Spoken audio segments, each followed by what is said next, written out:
Somewhere on the west coast of Ireland, there's a face that doesn't belong on any postcard. Not the freckled redhead the world pictures when it thinks Irish. Something colder, older, jet black hair. Skin so pale it looks lit from underneath. Eyes the gray-green of shallow ocean water in winter. For 400 years, people looked at that face and reached for the nearest story that made sense of it. Spanish sailors, Viking raiders, Norman knights washed up on the wrong coast. Every one of those stories is romantic, and every one of them is wrong. Because scientists finally stopped guessing and went straight into the bones, and what they found underneath is older and stranger than any shipwreck legend. The Black Irish were never foreign.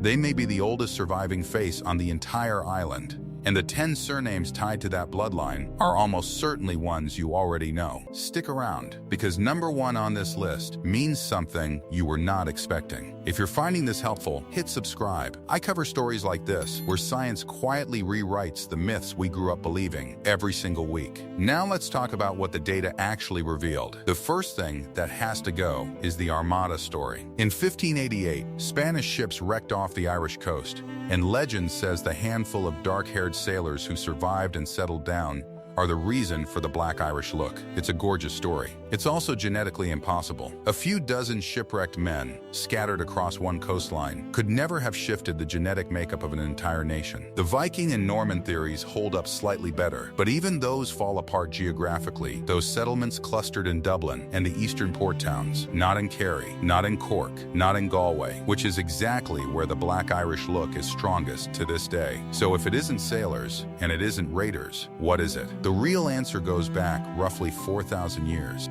Around 2500 BC, a people called the Bell Beaker culture arrived in Ireland and, almost unbelievably, replaced most of the population that came before them.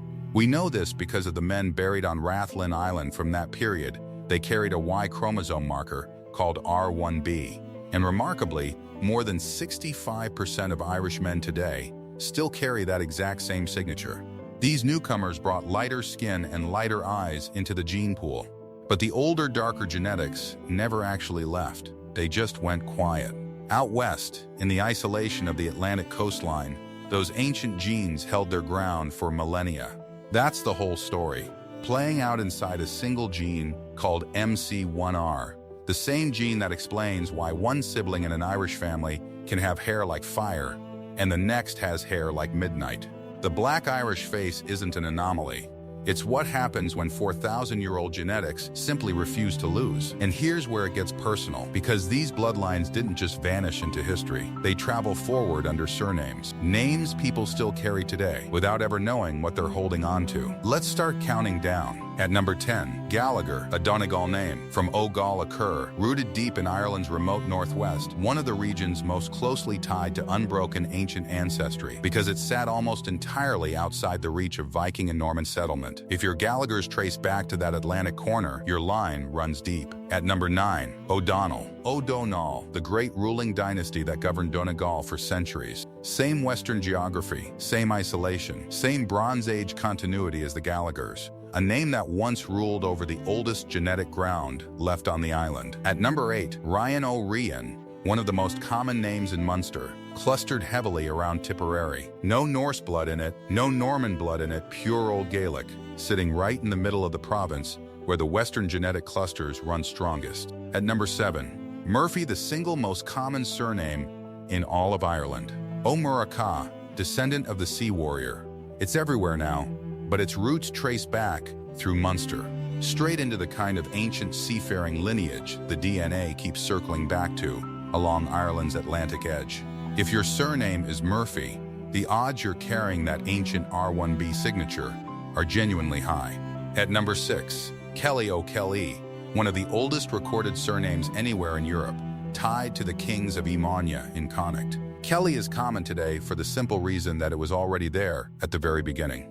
At number 5, O'Neill, descendant of Neil. This is the one where the science gets almost eerie. The O'Neills claim direct descent from Neil of the 9 hostages, and researchers have found that a striking share of men across the Northwest still carry one shared Y chromosome lineage, a branch of that same ancient R1b signal, traceable back to that single ruling bloodline more than 1,000 years later. At number 4, O'Connor, the royal house of Connacht.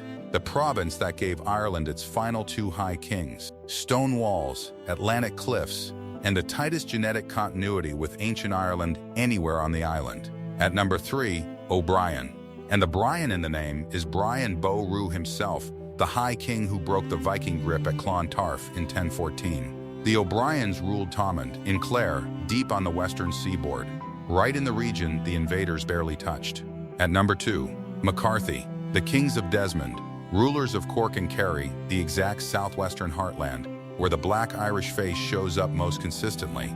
Even now, Blarney Castle was their stronghold. Cork and Kerry hold the highest concentration of McCarthys on Earth, and those same two counties showed the strongest Bronze Age genetic continuity in the entire Irish DNA atlas. And at number 1, O'Sullivan, the third most common surname in Ireland, and honestly, the perfect name to end on, because O'Sullivan literally translates to dark-eyed. A clan of the Ogun-Achta dynasty pushed over centuries into West Cork and South Kerry, out to the Beara Peninsula, the furthest, wildest edge of the Atlantic coastline. The oldest DNA, the most isolated corner of the island, and a 1,000-year-old name that quite literally describes the Black Irish look. So what does the blood actually say? Underneath all of it, Ireland's ancestry breaks down into 3 ancient layers. Hunter-gatherers who returned after the ice retreated, early farmers who sailed north from the Mediterranean, carrying darker pigmentation with them, and the Bronze Age arrivals who reshaped almost everything after them. That balance has held steady for nearly 4,000 years. The Vikings left their mark in the east. The Normans shaped the aristocracy. The plantations changed the north, but the west absorbed almost none of it. The oldest layer of Irish genetics simply survived, quietly, in plain sight. The Black Irish face was never a mystery. It's just the oldest face Ireland has. But here's the honest part, because you deserve the honest part. Sharing one of these surnames is not proof you're part of this bloodline. These names spread across 1,000 years of dynasties, famine, and mass emigration, and millions of people carry them today with no real connection to those ancient Western lines. Seeing your name on this list means you should go look, not that you already know the answer. Free genealogy records and a solid ancestry DNA test are what turn that surname from a guess into an actual fact. The name opens the door. The DNA is what walks you through it. The myths were always easier to believe than the truth. A shipwreck full of Spanish sailors makes a better campfire story than 4,000 years of quiet, unbroken continuity. But the bones have finally been read. And if one of these 10 names is yours, there's a real chance you're looking at the oldest face in Ireland, still here, still recognizable, after everything. If you're watching this, hit subscribe. Next week, I'm breaking down the DNA evidence behind Ireland's other lost bloodlines, the ones nobody talks about yet.